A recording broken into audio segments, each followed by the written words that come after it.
You're listening to a podcast from the BMA.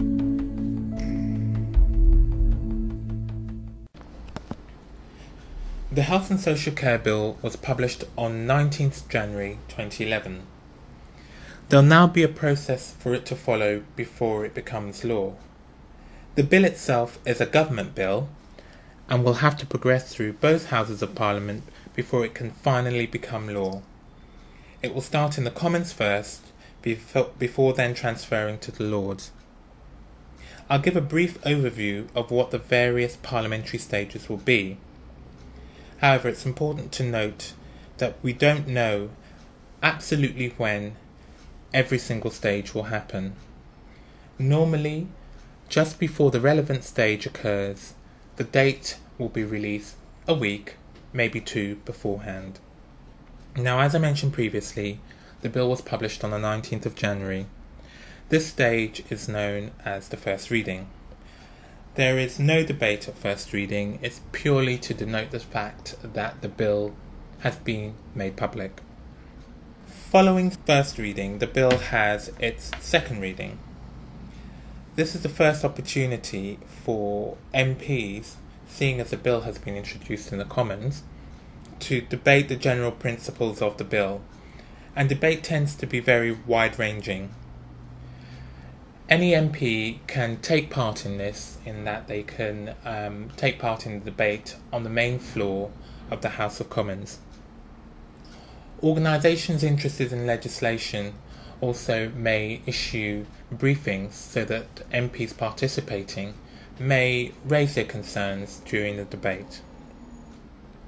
Following second reading, the bill will leave the main floor of the House of Commons and enter what is known as its committee stage.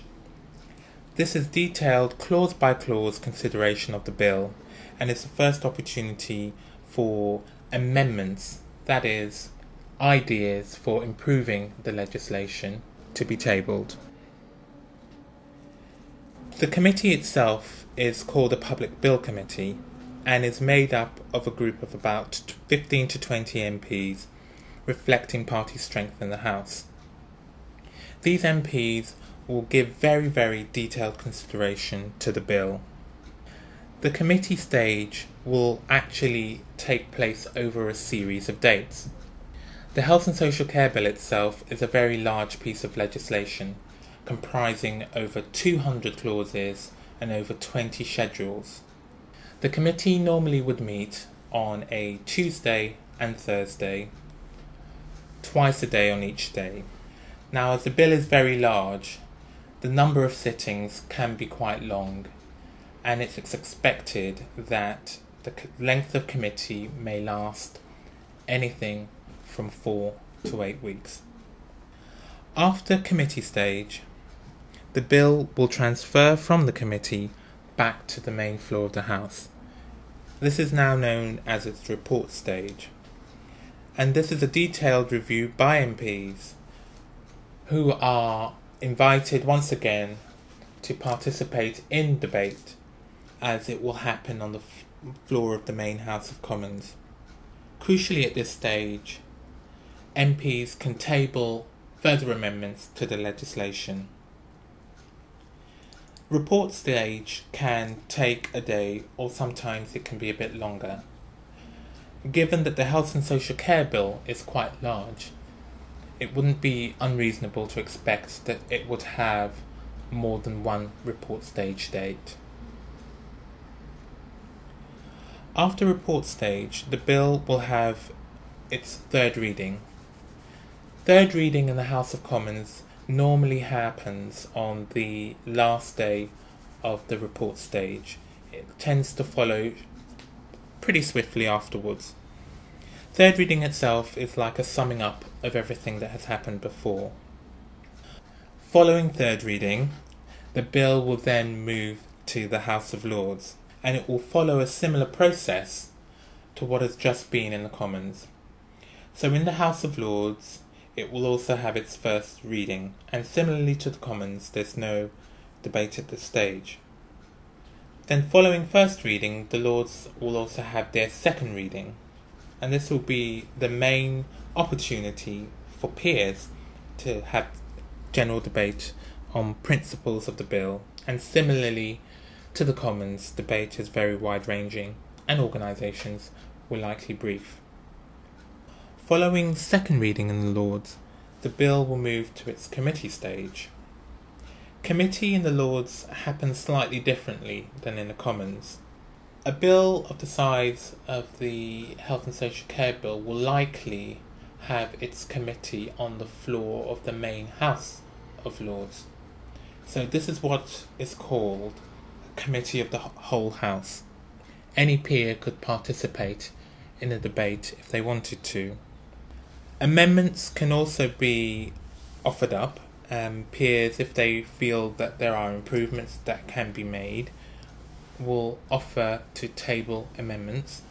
Debate during committee in the Lords is slightly different from the Commons as well, in the fact that there is more time to debate the individual clauses in the bill.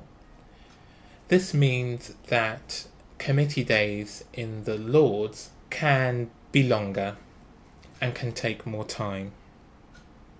Following committee in the Lords, the bill will move to its report stage. This will happen on the floor of the main House. Any peer can suggest amendments to be tabled in report. It's similar to the Commons. Report, I suppose, for a bill the size of the Health and Social Care Bill may happen on more than one day. After report stage, the bill will move to its Lords third reading. But third reading is quite different to Commons third reading. Third reading in the Lords is also a further opportunity for peers to table amendments. Once the third reading has occurred, the bill will then go back to the Commons for the Commons to consider all the amendments that have been made by the Lords. Now, it could be perfectly feasible that the Commons may not like the amendments the Lords have suggested and remove them, and the Commons would then send the bill back to the Lords, who would then insert them again, and then there has to be a period of negotiation where the bill will go between both houses for the amendments to be agreed upon. Now, this process is called ping pong. Once these amendments have been agreed, the bill will then move on to its royal assent stage. And at this stage, this is where the bill is signed off by the Queen and it finally becomes law. So the bill then becomes an act. In terms of the timetable for the Health and Social Care Bill, I mentioned previously that we don't have a sense exactly of when absolutely every single stage will take place. Certainly the government will try and get the legislation through before the parliamentary session is over. And in that case, it will need to happen before the next Queen's speech, which is likely to be in May 2012. So the bill should finish its stages certainly by spring next year. If you'd like to get more information about the bill process and to read a bit more about the parliamentary stages, you are able to do so by visiting the BMA's website in the lobbying pages, where we have a bill tracker. The bill tracker explains the process but also gives an indication of when the next parliamentary date will be. We hope that this will be a useful way of keeping informed of the stages of the Health and Social Care Bill as it progresses.